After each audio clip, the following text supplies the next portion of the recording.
know for me, growing up in an urban community, you never talked about the effects of mental health or what you've seen every single day on a daily basis affecting your mental health. You know, it was never a discussion during All-Star weekend. Just being overwhelmed with everything that was going on, I put out a tweet expressing my depression. You know, it was just an emotional response. Really didn't expect too much of it. With me just sending out a tweet like that, opened up a whole nother door I never would have expected. Relief, freedom, inspiration to others that it's okay to go through things, to be vulnerable, to break down, be okay with figuring yourself out, speaking to other people, being vulnerable to other people. Life is always gonna test you. It's just about figuring out ways to get yourself out of that dark place when it feel like it comes, and that starts with having conversations.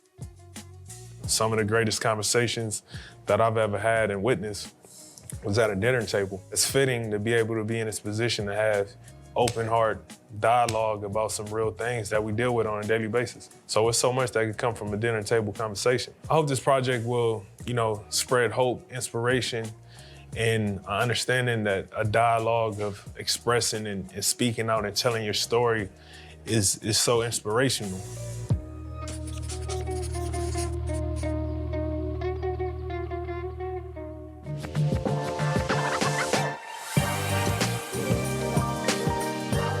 Tonight's dinner guest is my good friend, Draymond Green, a great friend of mine, someone I respect. You know, we were same high school class. We played against each other in college. You know, it's something we always talk about to this day. He knocked us out of the NCAA tournament. So us competing versus each other go way back. What's going on, my brother? My dog, what's up? I see you, champ.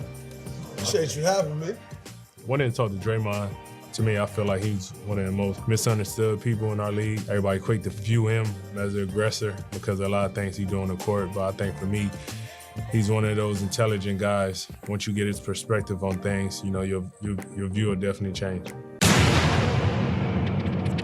Yo, what is going on, everyone out there, man? This is Hefe Midi coming to you live and direct. Got my brothers with me, man. We back with Geekd Up Reacts. Got Rome, Q, and Juju in the studio today. DeMar DeRozan, he done sat down with Draymond Green on his new little platform that he got, man. And they're just having an open conversation about, you know, some things that went on in DeMar's life. You know, just being able to kind of break that mental health barrier and really seek the help, you know what I'm saying? Kind of giving a little bit of insight on that from an athlete's perspective as well, too. So we're going to dive into it, have a little own discourse ourselves.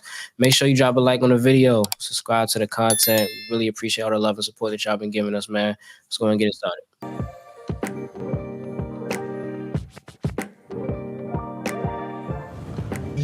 You put out a tweet based on mental health around All-Star weekend. And number one, I applaud you for that because that was huge. And I think what it did was it opened the door for people like myself and other guys in the league, but not only in the league, just around the world, for people to say, wow, like, I struggle with that too. And it was such a courageous thing for you to do. You're often looked at as like soft if you're vulnerable. You know, he weak, is this, is that. When you say you struggle with something. And when you did that, I was like, a lot of people are gonna have something to say about that one, you know? And did you get blowback from that? Because it's never all good. Like, although you may, like, people may see like, oh man, he got support. Like, no, there was some blowback from it. That was that 2018 All-Star. What was crazy, All-Star weekend. It was All-Star weekend, LA. We was on the road. I was tired. I hadn't seen the girls in a while. And I was just more excited just to get home to fucking see my daughters. You know what I mean? Like, I'm like, I need that refreshing, like, love that don't give a damn about none of this stuff. You know what I mean? So I get back, get to LA. I remember just the overwhelming feeling of like, all right, I'm in LA. Damn, I'm on the side of the Ritz. Everybody asked me for tickets to the All-Star game. Like everything started to come, and like the first day, I was just going crazy. And I think it was Friday night. I didn't go out. I was supposed to go out. I remember getting dressed. I laid in the bed. It was like 8 o'clock. And I just didn't move, bro. Like I didn't have no interest to do nothing, be around nobody. I had everybody downstairs at the house dressed, ready to go out, sprinter outside, like the whole nine, bro. Like it was just like, and I just didn't have nothing in me, bro. I felt so exhausted mentally, emotionally, and I just laid there. I didn't tell nobody I wasn't going out. I wasn't this. Locked the door, and I laid in the room by myself. And in the middle of the night, I tweeted what I tweeted. And I didn't think nothing of it. It was just me being so lost in my emotions at that time, in that moment. I didn't think nothing else. I didn't care about nobody else's feelings or reaction. All I cared about was mine and how I could get this off. Because obviously I wasn't sitting here talking to nobody. So shit, fuck it, I'm gonna just tweet this. I'm gonna tweet how I feel right now, in this moment. And I put my phone down, went to sleep. You know, you have a bad night. Usually you wake up and you refresh whatever was the day before, you forget it, move on next day. So I get up the next day and I was fine. All right, got some rest, I'm ready for the day. Pick up my phone, oh my God. Early mornings where we had to go sign the balls. We had to do the signing, we had the practices and everything. And I remember getting there and it was like, the day we had media and all that shit, right? So everybody coming to me like, yo, what this mean? What is this? You know, you're gonna have to say this, you're going this and this. And I remember when I was signing the balls, I remember it was a couple, I forgot who it was. It was a couple guys came up to me and say, you good? Like, everything straight? You know what I mean? I was just like, yeah, I'm good. Why, what's up? Because I'm not thinking of the tweet, you know what I mean? But you see all the guys catch on to it, and I felt more so the worry and concern of them wanting to know if I was good. So it turned into me just saying like, man, you know what, fuck it. This is how I feel. You know what I mean? Like I didn't feel weak, I didn't feel no type of way, because in that moment, it took me back to like, the amount of shit I made it through and went through, I could never be less of a human. I could never be less of a man. You know what I mean? And it just opened me up from a different level to want to speak about it and make myself vulnerable. And I'll be lying to you saying like I knew it was going to have the impact that it had. It was just me just wanting, like I was screaming out for help for so long, but in all the wrong ways instead of talking to somebody. And I think me doing that just opened me up to want to express it. And to see the response from it, it was even more overwhelming in that authenticity. Because it's like, damn, I had this effect on somebody. Like, bro, this is how I've been feeling. Like, you know what I mean? So you tell me I've been feeling like this. If I would have said something, it would have helped. You know what I mean? Then you start to carry some type of guilt because it's like, yo, if I could have helped to this magnitude, I would have been did it. But you know, I just wasn't ready for it until that moment. So it's a hard thing to do. I'll be lying to tell you, I knew what I was doing. I just had hit my wall that moment. That same year, after that season, I was traded. Knocked me to my fucking knees of a place that I thought I would be forever.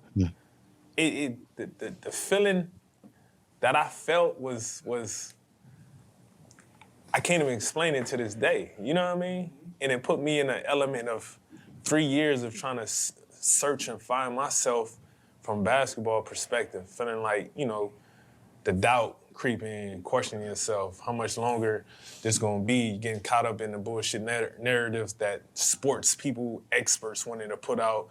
You know, you kind of fall victim to the bullshit, you know what I mean? And during that whole time, you know, my dad was sick the whole time. It was countless times I was flying from San Antonio to LA just to see him. Minnesota to LA, wherever I had 2 days in between, if I was on the road, I was flying home just to be able to have moments with him. You see what I'm saying? Absolutely. I was carrying that on my shoulders of the only man that I ever feared and gave me everything that I known up to that point. You know what I mean? And it's crazy just how deep even our relationship go. I remember San Antonio, I picked you up from the hotel.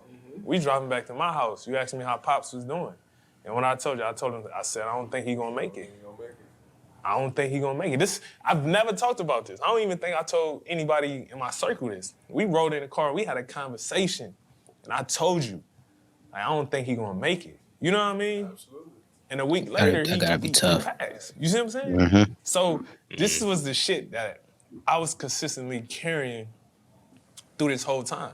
And I never made a peep out of it. I never wanted to be a distraction to my teammates, to work, anything. So I always was there for them, just like I was trying to be there for, my dad, see him as much as I can, for moms and all that shit. That shit took a toll. But I still was being the ultimate professional, teammate, friend, and everything. But unconsciously, that shit will weigh on you. You know what I mean? Outside people couldn't see it. You know what I mean? I didn't scream out loud. I didn't say, hey, look at me. Like, I took it on the chin, but I lost myself at the same time. And people don't even know this. You know this from the simple fact of our relationship. When I buried my dad, the same night I had a daughter. Mm-hmm. And I go play in a game. Yep. I remember the next day. You see what I'm saying? Absolutely. Nobody had a clue about this. So emotionally, the highs and lows that I was going through was beyond what outside people could ever understand. But if you have a bad game, they wanna trash you for something. They wanna say this. They wanna have all these opinions. They wanna have all this, but you don't know this shit that I'm carrying, that I'm going through every single day. On top of, even before that, one of the hardest shit I had to see, the call I got, my dad went to the hospital a couple days before he passed. It was during COVID, so nobody could go to the hospital. Mm-hmm. I never even spoke on this. It was crazy for me because I played in the game in Minnesota after I got the call. Win the game, do some amazing shit, win the game, fly home, sitting on the plane for 3 hours by myself, just in my thoughts and my feelings, just like I was fucked up. Mm-hmm. To get home to where the only way I could see my dad is on a computer with tubes all in his mouth, all in his shit, you see what I'm saying? To where we talking to him, he unresponsive. So I see my mama sitting in front of the laptop for 6 hours talking to him. You see what I'm saying? Like, that's the shit I was carrying. Like, sit there to the nurses and doctors have to come in and say, we got to charge the computer. But she talked to this man like he was talking back to her the whole time for 6 hours. You know what I mean? The heaviness and the pain that you got to see your mother, the only man she knew for 40-some years, go through that. Shit was hard. Then I go playing a game couple days later just to get the call a couple days after that, he passed. You see what I'm saying? So it's like, this is the reality for me that I deal with and carry, that I always try to get people to understand. Like, it's a reality out here. Yes. People get so caught up in all this fake shit. You gonna be just like everybody else, like these trolls and shit that's on Instagram, all that. Like, it's a reality. If you don't deal and can't handle reality, that shit don't discriminate against nobody. It's gonna come. And you can't pick and choose on what it is. You gotta be able to handle it, and that's the dope thing, to be able to have relationships with people I could call my friends. You see what I'm saying? Because nobody never knew these things. You see what I'm saying? I never would have got through a lot of shit if it wasn't for our relationship, our phone calls. You know what I mean? Little shit like that. So it's dope to be able just to have this conversation at any time, because I always say, this for me, this is always like my therapeutic relief. This is like my therapy. You know what I mean? For me, I always feel like you don't gotta go through a therapist, because if you can sit and have a conversation with somebody close to you, you're gonna leave from here with weights lifted off our shoulders feeling good, because you got so much shit off our emotions that we normally carry. So it's crazy. Very, very sobering thing. Really puts people like himself, what I mean by that, celebrities, in perspective. It reminds you that not only that they're human, but the job that they have, regardless of, like, imagine whatever job it is that anybody's doing, imagine that everybody's watching you do your job and criticizing you doing your job, and they don't have any sympathy or understanding that you may be having a real bad day outside of that, a bad week, a bad month, a lot of things going on in life. It's pretty insane. Like he said, he had a daughter the same day that his father died, and then he had to play the game the next day. Like, that in itself. Talk about sorrow and jubilation all in the same day. That's what I'm saying. That's some deep spiritual stuff right there. Big game on top of that. No, like what you said, bro. It really shines a light, and I love it I love seeing players do stuff like that. And just anybody in general. Now, you don't even have to be like players, athletes, just anybody in general. When you get to really break down what someone as a person, what they go through, because everyone, they go through things every single day that you may not even know about. But those are conversations that, just especially us growing up in like the Black community, just in general, it's hard for us to be able to come out about those things that we're feeling internally. But like, to what DeMar is saying, is just like listen, like, if we can get the chance to sit down and just have like conversations like this, where we just talking with people that we feel comfortable with, that's what it really comes down to, as far as being able to have that discourse and just be like, listen, man, like, bro, I feel comfortable with you. Like, sis, I feel comfortable with you. You know what I'm saying? Like, let's talk about like these things that, we kind of going through in life, and at least get it out, so that way it's not all bottled up. And that's what I really like what they doing with that. Yeah, basically like what y'all said, it was just even hearing them talk, the mental health aspect, it was a very refreshing video. Like, what I'm saying, like you said, just to show that nobody's different, everybody's going through something, and also just what I took from this was, when it comes to a point in, you're, I guess I would say, vulnerable to the point where you can divulge, personal emotions and things like that. I wouldn't say, just like he said, it's not a weakness, but at the same time, it also, I can understand how hard it could be to find somebody as well, regardless of how close, you might be to someone. You just don't know, the level of understanding somebody, might have, as far as like certain personal situations or emotional situations. But I say that just to say that it does takes two, not only you to have that open-minded, way of thinking, to where I'm not being, soft, or this ain't weak. It's just, you're just expressing what's going on because you need to get it off. That heftiness it's a lot to bear, especially I feel like as men, it's kind of implemented in us to grow up and carry that mantle of, just deal with shit and just, keep it internal and, kind of just, just keep it to yourself and just keep pushing. And I think, that's kind of hindered a lot of people. I mean, I would say certain people, that is, it doesn't really work for everybody. Yeah, man. I think this conversation is so healthy, not only for the players, but for people, man. Y'all know, anyone that know me know, since Kobe left the league, bro, DeMar has been my favorite player, bar none. Anyone that knows me also knows that I'm not really the biggest fan of Draymond Green for a certain situation, but even him, to hear the things that he said and his feelings about his career and why he acts the way he acts in his past, and the stuff DeMar has shared that he's never shared before in his life. Yeah. And like Quinn said, it offers you a different perspective on these people, allows you to see how just glaringly human these people are, and the weight that these people, admiration and their expectations have on them. And it's just so crazy to see. And I really hope people watch this, man. I hope people watch this and just have a different appreciation for these people and the lives and things they go through, man. And I really hope his guests I hope the guests that he have also go on to share, because I know you see the podcast, you go watch podcasts and they talk about the girls they've been with, the party, they go and talk about, they laugh and they talk about whatever. But these are conversations. Battles. This is stuff that people need to see, man. They need to hear Draymond Green talk about why he, why he's scared of therapy and the fire that he's scared of losing. They need to see DeMar talk about his past and, being jumped by people, wearing 2 pair of underwear because he didn't know he had to take any opportunity to take a shower he could take. You know what I'm saying? People need to see these conversations, bro. I hope this is successful. I watched the whole thing, man. It's beautiful, bro. And I'm wishing the best, bro. To having that perspective of these people that we look at every single day, and it's like, you see LeBron James on the screen, you're like, oh man, like, LeBron, like he's doing all these things, like you're in awe of seeing these people, right? Because in some sense they could be like superheroes to some of us, right?